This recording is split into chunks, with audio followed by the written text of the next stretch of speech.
Sen oshiqmisan? Ha? Unda dilingni yoz, sevaman deb ayt. Yo'q, men aytolmayman. Nega? Avval hech kimni sevmaganmisan? Sevdim. Nega sevmas ekanman? Xo'sh, o'ziga aytganmiding?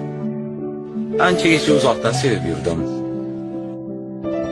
Juda qiziq yigit ekansan-ku. Hozir muhabbatingdan bexabar qiz kim? Qo'y, uning ismi menda qolsin. Mayli, o'zing bilasan. Bu safar necha yil kutmoqchisan? Buni endi vaqt ko'rsatadi. Oldindan bir narsa deyish qiyin. Tavba. Bir odamni uzoqdan sevib bo'larkanmi? Odamni ijiyatini yeb bitiradi-yu. Yo'q, men shunaqa sevaman. Shartsiz, maqsadsiz, manfaatsiz. Kichik narsalardan ham quvonch topasan. Bir bor kulsa, menga kuldim deb o'ylaysan. O'sha ehtimolni ham sevasan.